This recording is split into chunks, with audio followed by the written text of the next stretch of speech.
šiauliečiai.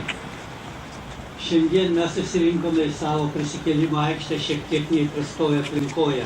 Šalia mūsų iškelta mūsų brangi valstybės vėliava ir prie jos juodasis kaspinas, primenantys mums kraupaus dviejų žmogžudžių susitarimo, ko pasėkoje mūsų valstybė, lietuviai prarado milijonus žmonių. Prarado daugybę žmonių ir kitos tautos. Turbūt nėra nė vieno iš mūsų, kurių ta bėda, ta nelaimė būtų aplenkusi. Sveiki, mėlieji, artimiausieji žmonės. Baltijos kelias tai buvo mūsų kovos priemonė. Kovos išsilaisvinimo priemonė. Išsilaisvinimo priemonių pasaulyje daug. Tame tarpe ir terorizmas, ir ginkluota kova. Mūsų kova buvo susiėmimas rankomis vieni už kitų. Pradžia buvo unikali taip pat kovos priemonė, tai kaip prie Vilniaus arkikatedros buvo pagrota Bethoveno 9 simfonija su jos finalu, kuris šiuo metu yra tapęs Europos himnu. Milijonai susijunkime. Tai simboliška, kad ir mūsų Baltijos kelias buvo kelias į Europos sąjungą. Ir ypatingai lietuviai iš Kanados. Iš tiesų, šiandien mes visi susivienijame šitame gražiame 15 metų minėjime to Baltijos kelio. Pajutome tą tikrąją laisvę, jos skonį. Ne visuomet galbūt taip yra, kaip norėtume būti. Tad visus kviečiu ištvermingai eiti laisvės keliu, nepavargstant, nenusilpstant, nekeikiant, neburnojant, bet mylint, aukojantis ir pasišvenčiant.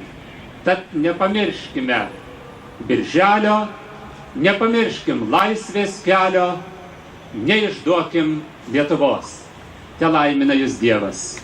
Autobusų dar nėra.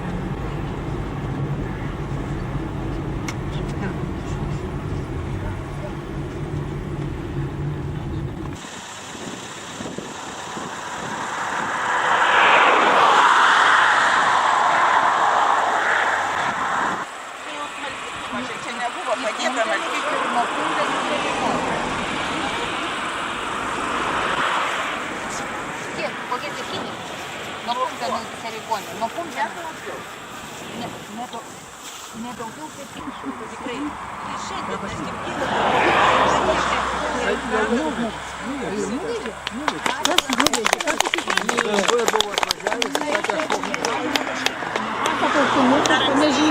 Dar kaip važiuos pasiimti jos, o paskui parvežti. Čia kas įsikūrė yra? Telšiai. Telšiai. Telšių. O čia mūsų. Taip sakant, vadu. Aš vieną vėliavą taip nuleistas, karsai būčiau prie ano keliukų pastatęs, kitą prie to. Tegul transportas sustoja visas, kol mes čia kalbam.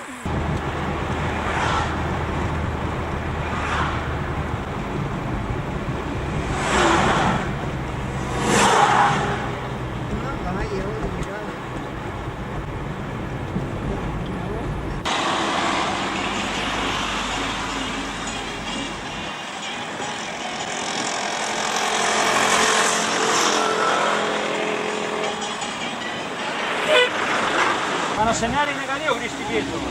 Ir aš dabar esu patenkintas kaip anūkas, kad čia galiu būti.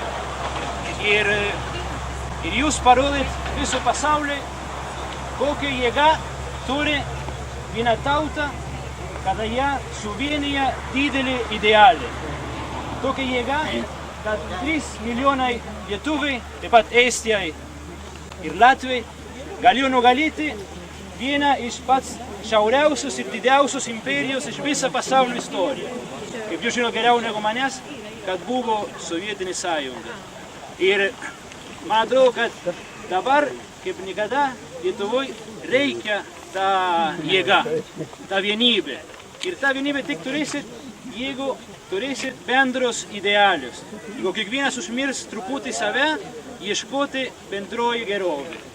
Tada aš kviečiu dabar melsti Dievui, dėkoti už atgaivintą laisvę, prašyti Dievui, kad mums padėtų, kad man atrodo, kad atgimimas dar nesibaigė. Dar yra ilgas kelias sukurti naują laisvą Lietuvą. Tada, kad visi kartu prašytum Dievui, kad mums duotų tą jėgą, tą vienybę, tos idealius, tą meilę tėvynei ir Dievui, kad mes visi kartu galėtum sukurti naują Lietuvą ir taip pat melsti už visus tuos, kurie mirė, kovodamas dėl Lietuvos laisvės. Melsim vardan Dievo Tėvo ir Sūnaus ir Šventosios Dvasios. Tėve mūsų, kuris esi danguje, teesie šventas tavo vardas, teateinie tavo karalystė, teesie tavo valia, kaip danguje, taip ir žemėje.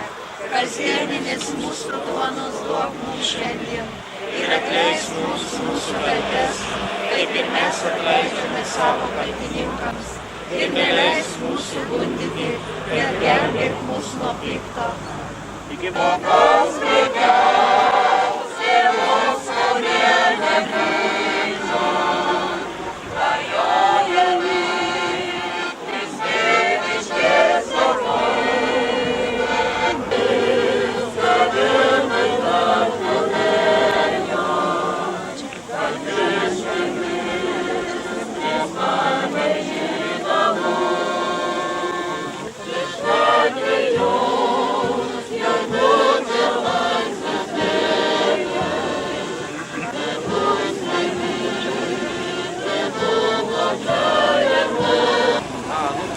Tai kaip, reiškia, yra senasis miestelis, tai yra čia. O ten paskui jau pagal laiką gyvena. Prisijungė net gatvė. Tik čia matome, yra galų istorija.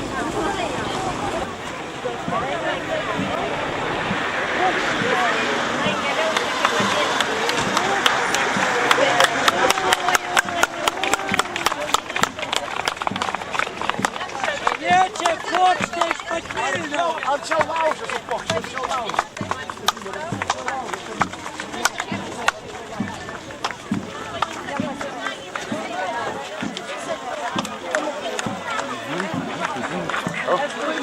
Aš jau хочу подспешить.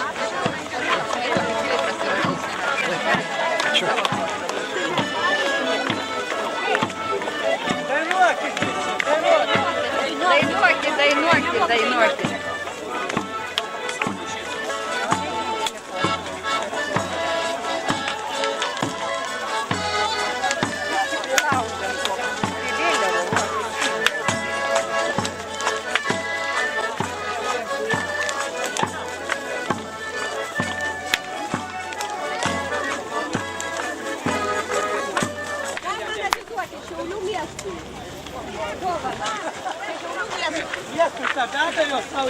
Algelė.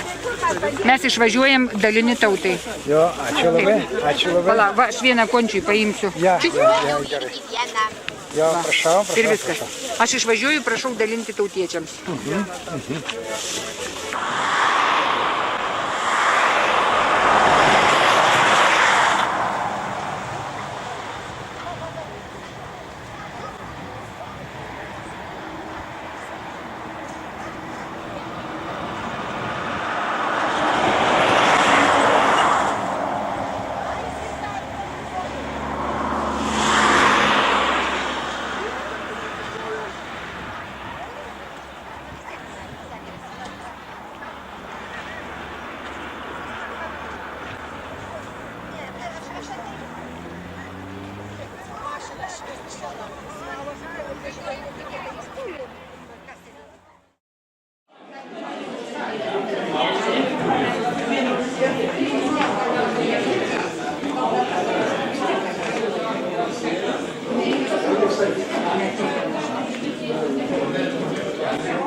Čia va į priekį sėskitės. Romai vietą užimti. Jeigu tik.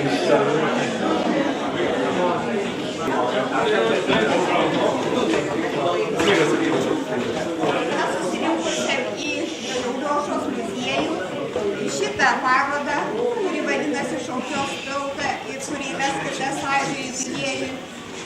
Šiandieninis renginys yra baigiamasis, kuris rengiamas šioje parodoje.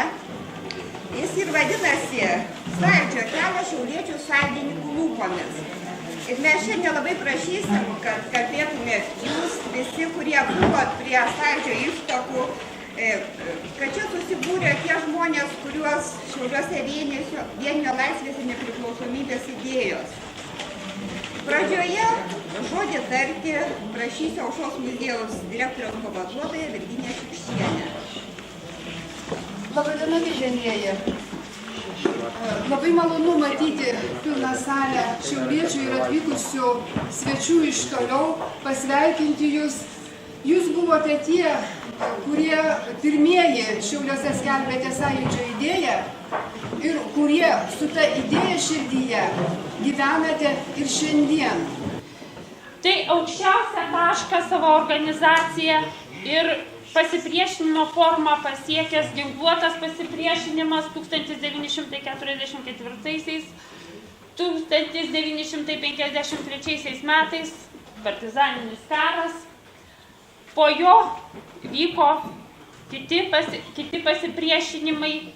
Vienas iš jų buvo tai katalikiškasis judėjimas 20 amžiaus 7-8 metyje. Norėčiau paprašyti kalbėti pirmiausia prieš visų kitų sąjūdininkų kalbas katalikiško judėjimo atstovę, Lietuvos bažnytinės kronikos platintoja Vanda Rakauskaitė. Prašom.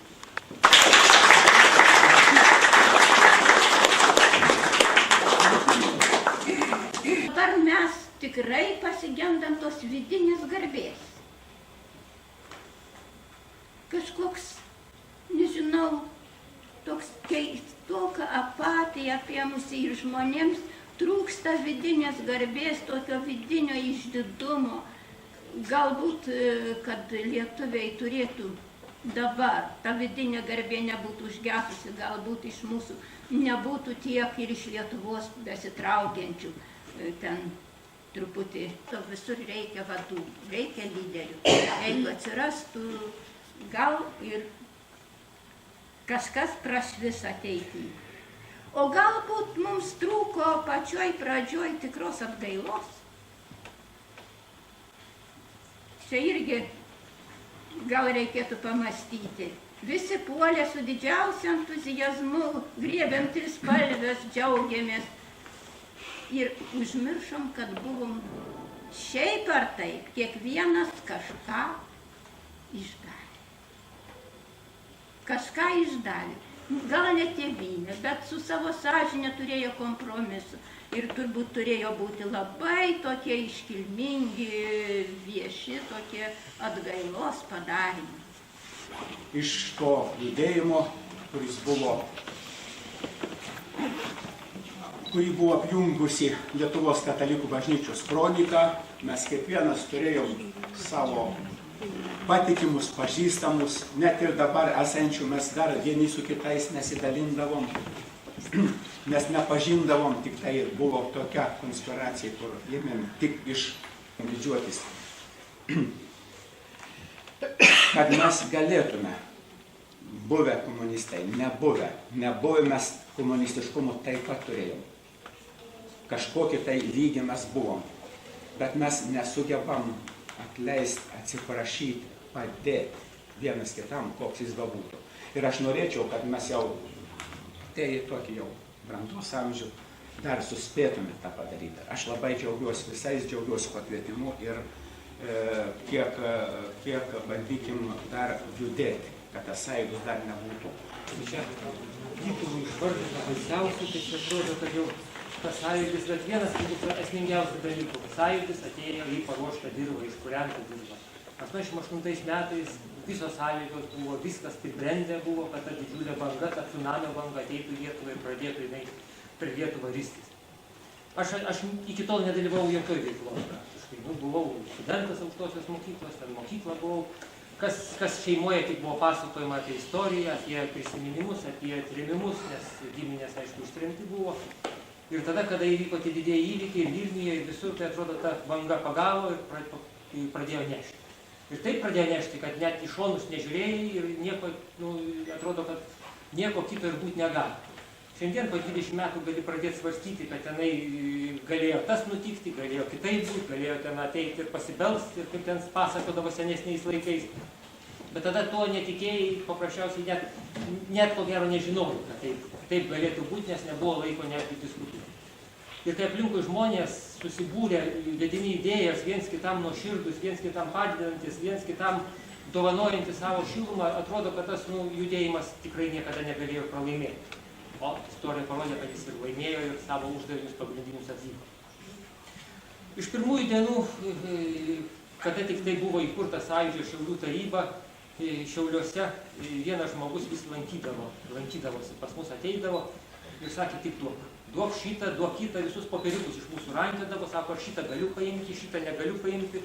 Ir čia toks Dangyras Mačiulis buvo, ten prie mūsų visą laiką vis neždavo ir neždavo, sako, čia į muziejų. Tada negalvojom, kad čia kažkada po 20 metų susirinkę minėsim šitai, prisiminsim, kaip ten kas buvo. O tada žmogus jau muziejininkas turbūt žinodamas, kad viską rinko ir viską kaupė. Tai ko gero ir tų nemažai dokumentų, daugiausiai, kaip ir ko gero Lietuvoje iš kitų Sąjūdžio tarybų Šiauliuose yra išlikę, ne jie bus paviešinti, tai ko gero dar ne vieną gražią naujieną sužinosime apie tuos laikus.